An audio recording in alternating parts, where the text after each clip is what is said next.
Imagine a place where there is nothing. Absolutely nothing. Not just an empty space between stars, but a real cosmic abyss between entire galaxies. This place exists, and it terrifies with its endless emptiness. Intergalactic space is not just darkness. This is the absence of everything that we are used to thinking of as reality. Distances here are not measured in kilometers or even light years. We are talking about millions of light years of absolute emptiness. To understand the scale, imagine that our Milky Way galaxy contains about 400 billion stars. It stretches for about 100,000 light years in diameter. But between our galaxy and the nearest large one, the Andromeda Nebula, there is a yawning chasm of 2.5 million light years. And these are still close neighbors by cosmic standards. Now let's imagine a hypothetical situation. A person somehow finds himself in the center of this intergalactic emptiness. Not on a ship, not in a spacesuit with life support systems, just a person who is somehow able to exist in these conditions. What will he see? What will he feel? The first thing that strikes me is absolute darkness. But this is not the darkness we are used to on Earth. At night, even in the darkest places of our planet, there is always at least some source of light. The moon, stars, distant cities, bioluminescence. In the intergalactic void, there is none of this. The human eye is an amazing tool. It is able to adapt to darkness by dilating the pupils to the maximum, activating the rods of the retina, which are responsible for night vision. In complete darkness on Earth, it takes about 30 minutes. But even after full adaptation, there will be practically nothing to see in the intergalactic void. Perhaps, if you are very lucky, a person will distinguish a few faint spots of light. These will be distant galaxies. But they will turn out to be so dim that the brain will begin to doubt whether they are real, or if they are an optical illusion born of a desperate desire to see at least something. The nearest star will be millions of light years away. Its light, even if it once went in your direction, can travel for so long that the entire history of human civilization seems like a blink of an eye. And this light will be so weak that it cannot be seen with the naked eye. The temperature in intergalactic space is close to absolute zero. -270 degrees Celsius. That's only 3 degrees above the lowest possible temperature in the universe. At this temperature, any substance known to us turns into a solid. The molecules almost completely stop moving. But the cold is not the worst thing. There is something more insidious in intergalactic space: radiation. High-energy cosmic rays penetrate the void. These are protons and atomic nuclei accelerated to near-light speeds. They can come from distant quasars, from active galactic nuclei, from places where the most energetic processes in the universe take place. These particles go through everything. They penetrate the body, destroying DNA molecules, breaking chemical bonds, turning living tissue into dead matter. And there is no protection against them. There is no atmosphere, no magnetic field, nothing that can stop this invisible deadly bombardment. But let's imagine that the physical threats are somehow neutralized. A psychological threat remains. And it is perhaps scarier than anything else. Isolation in the intergalactic void is not just loneliness. It is an absolute, total separation from all that exists. The nearest intelligent civilization, if it exists at all, may be millions of light years away. Even if you send a signal at the speed of light, the answer will come in millions of years. Or it will never come. The human psyche is not adapted to such isolation. We are social creatures. Our brain evolved in conditions of constant contact with other people, with the environment, with an endless flow of information from the outside. What happens when this flow suddenly stops? Research on sensory deprivation gives us some insight. Experiments conducted in the mid-20th century showed that people placed in complete isolation from external stimuli began to experience hallucinations after just a few hours. At first, these are simple visual effects. Flashes of light, geometric patterns, moving shadows. The brain tries to fill the void by creating its own images. This is a defense mechanism, an attempt to cope with the lack of information. But a few days later, something more serious begins. Complex hallucinations appear. People see whole scenes, hear voices, feel touches. Reality and fantasy begin to mix, the border between them is blurred. In space psychiatry, this phenomenon is called cosmic madness. Although there is no official diagnosis, astronauts and cosmonauts have reported strange experiences during long missions. The feeling of the presence of someone invisible. Strange sounds that shouldn't be in a vacuum. Visions that seem absolutely real. Imagine what happens in the intergalactic void. No external incentives. No sounds, no sound travels in a vacuum.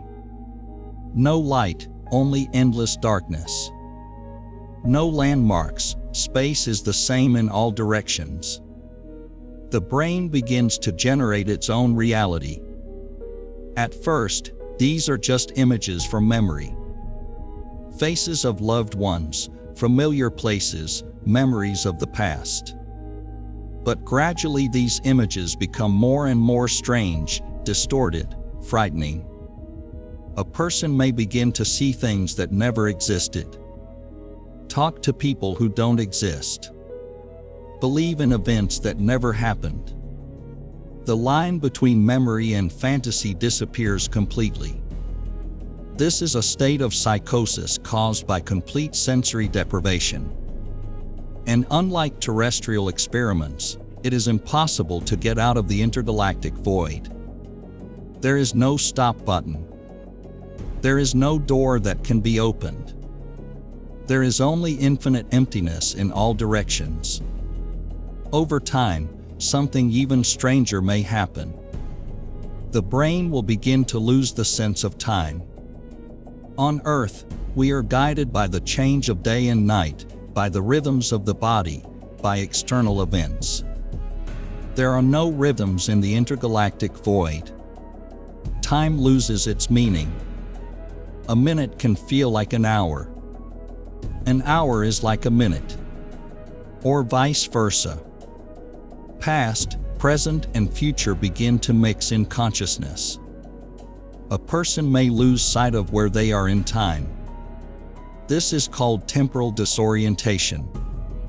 Studies of astronauts on the International Space Station have shown that even in relatively comfortable conditions, in the presence of light, communication with the Earth, crew mates, people begin to experience problems with the perception of time.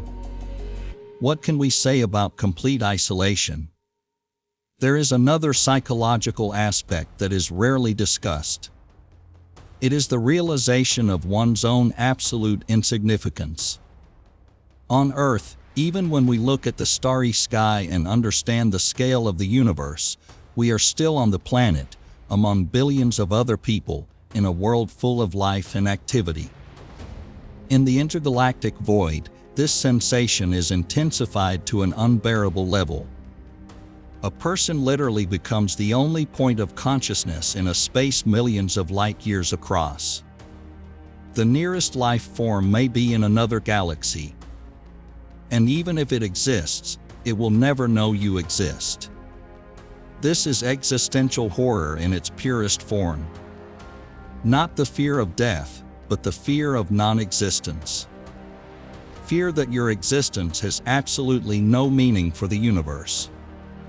That you can disappear and it won't change anything, not even in the most microscopic degree. Philosophers call this cosmic nihilism. Understanding that on the scale of the universe, human life, human civilization, and the planet Earth itself are all less significant than a speck of dust in the ocean. And in the intergalactic void, this understanding becomes physically tangible. But there's another aspect that makes the intergalactic void a particularly strange place. This space is not completely empty. Between galaxies there is what astronomers call an intergalactic medium. It is an extremely rarefied gas, mainly hydrogen and helium. Its density is incredibly low, about 1 atom per cubic meter. For comparison, the air we breathe contains about 10^25 molecules per cubic meter. The difference is astronomical, literally. But this is enough for certain physical processes to exist between galaxies. Intergalactic gas can heat up to millions of degrees when galaxies collide. Shock waves from supernova explosions propagate through it. Cosmic rays flow through it. This means that the intergalactic void is not a static place. It is a dynamic environment where processes take place that we are only beginning to understand. And a person who happens to be there will witness phenomena that cannot be observed anywhere else in the universe. For example, it can see light that has traveled through space for billions of years. Photons emitted by galaxies when the universe was young. This light has been stretched, its wavelength has increased due to the expansion of the universe. What was once visible light has turned into infrared or even radio radiation. If a person had eyes capable of seeing in this range, he would observe an amazing picture. The ghostly glow of ancient galaxies, the subtle strands of the cosmic web that bind galaxies into gigantic structures. The universe would appear not as a void, but as a complex web of matter and energy. But the human eye does not see this. For him, intergalactic space remains dark and empty. And this, perhaps, is the mercy of nature. Because seeing the true structure of the universe on such a scale can be unbearable for the human mind. There is another strange effect that can manifest itself in the intergalactic void. This is due to the way human vision works in extremely low light conditions. In the almost complete absence of light, the rods of the retina, the cells responsible for night vision, are activated. But these cells do not distinguish colors. They only see shades of gray. This means that even if a person in the intergalactic void sees something, it will be a black and white image. The world will lose not only light, but also color. Reality will become even more illusory and unreal. Add to this an effect called eidetic imagery. When the eyes are deprived of external stimuli, they begin to see internal patterns. These are not real hallucinations, but rather a byproduct of the visual system. Geometric patterns, flashes, moving shapes. Under normal conditions, we do not notice them, because external information drowns out these internal signals. But in complete darkness, they become predominant. A person begins to see things that are not there and cannot distinguish them from reality, because reality itself has become indistinguishable from emptiness. This creates a vicious cycle. The absence of external stimuli causes the brain to generate internal images. These images are perceived as real. The brain tries to interpret them, creating entire narratives. A person begins to believe that these narratives are real. And the line between reality and fantasy finally disappears. There are studies of people who have spent long periods of time in caves without light and without contact with the outside world. They reported similar experiences. Loss of the sense of time, hallucinations, altered states of consciousness. But even in the deepest cave there is ground under your feet, there are walls that you can touch, there is an understanding that there is a world outside. In the intergalactic void, there is none of this. There is no top and bottom, no directions, no landmarks. Concepts that seem fundamental to us lose their meaning. And this can lead to a state that psychologists call spatial disorientation. The brain relies on the vestibular system, on vision, on proprioception, the sense of the position of one's own body in space. In the intergalactic void, all these systems receive contradictory or absent information. The result is a complete loss of orientation. A person ceases to understand where he is in relation to something. On Earth, this can lead to dizziness, nausea, panic. In the intergalactic void, this can mean a complete loss of the sense of reality. A person may begin to think that he is nowhere to be found, that he has ceased to exist in a physical sense, that he has become a kind of disembodied consciousness floating in nothingness. And perhaps the most terrible thing is the understanding that there will be no salvation. In earthly conditions, even in the most difficult situation, there is always at least a faint hope for help. Someone may come. Something may change. In the intergalactic void, this hope is meaningless. Even if there was a civilization capable of traveling between galaxies, even if they somehow found out about your existence, it would take them millions of years to get to you. During this time, thousands of generations will pass. Civilizations will rise and fall. Stars will be born and die. This is a special kind of despair. Not the despair of a hopeless situation, but the despair of absolute meaninglessness. Understanding that no effort, no action can change the fundamental fact of your isolation. You are forever cut off from everything else that exists. Some philosophers and science fiction writers have wondered whether consciousness can exist under such conditions. Not physically, this is already the realm of fantasy, but psychologically. Can the human mind maintain its integrity in absolute isolation? The answer is probably no. Our consciousness is a product of interaction. We define ourselves through our relationships with other people, through our actions in the world, through the feedback we receive from the environment. Take it all away, and what's left? Perhaps some basic form of mindfulness. The ability to think, feel. But personality, identity, everything that makes us who we are, all this can dissolve. A person in the intergalactic void can cease to be a person in the usual sense of the word, turning into something else, indefinite, devoid of context. There is another aspect that makes the intergalactic void a unique place of horror. This is its absoluteness. On Earth, even in the most extreme conditions, there are always gradations. Colder or warmer, darker or lighter, quieter or louder. There are almost no gradations in the intergalactic void. This is the absolute extreme of all parameters at the same time. Absolute darkness. Absolute cold. Absolute silence. Absolute isolation. And absolute emptiness.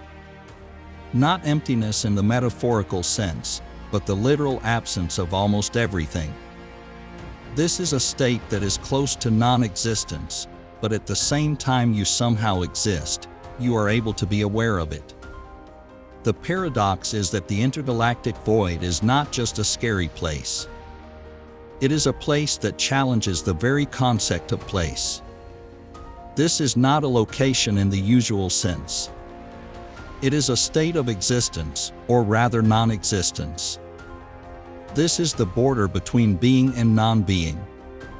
And perhaps that is why this place is so fascinating and frightening at the same time. It forces us to think about fundamental questions. What does it mean to exist? What does it mean to be alone? What happens to consciousness when it is stripped of everything that makes it human? The intergalactic void is a natural laboratory for these questions. A place where philosophy meets physics, where psychology meets cosmology. It is a reminder that the universe is full of places that are not designed for life, places where the very concept of life loses its meaning. And yet, despite all this horror, there is something majestic about the intergalactic void. This is the purity of absoluteness. This is a space free from everything superfluous, from the noise of civilization, from the hustle and bustle of everyday life. In a way, it's the most honest place in the universe. It does not pretend to be something that it is not. It just is. Or not to eat. The border is blurred. Perhaps this is why the idea of intergalactic emptiness has such a powerful effect on the imagination. This is not just a horror story about a dark and cold place. This is an existential parable about the nature of existence. About what it means to be a living, aware being in a universe that is mostly dead and indifferent. The intergalactic void is a mirror into which we look and see not our reflection, but its absence. It's a reminder that we live on a tiny planet surrounded by unimaginable expanses of nothing. And that our very existence is an incredible accident, a tiny island of order in an ocean of chaos. So if you ever feel lonely, think of the intergalactic void. About the place where loneliness acquires a literal, physical meaning. Where distances are so great that the very concept of proximity loses its meaning. Where time flows, but nothing happens. Where there is space, but there is nothing in it. It is the loneliest place in the universe. A place where loneliness becomes absolute. And perhaps this is the only truly empty space that exists. Everything else, even the deep space between the stars, seems complete and lively compared to the intergalactic void. And one last thought. Perhaps the most frightening thing about the intergalactic void is not that there is nothing there, and the fact that it is so huge. Most of the volume of the universe is just such a void. Galaxies, stars, planets, all matter are rare exceptions, islands in an all-consuming ocean of nothing. We live in an exception. In a tiny region of the universe where matter came together, where energy created structures, where life and consciousness appeared. But this exception is surrounded by a rule. And the rule is emptiness. An infinite, absolute, all-consuming void between galaxies.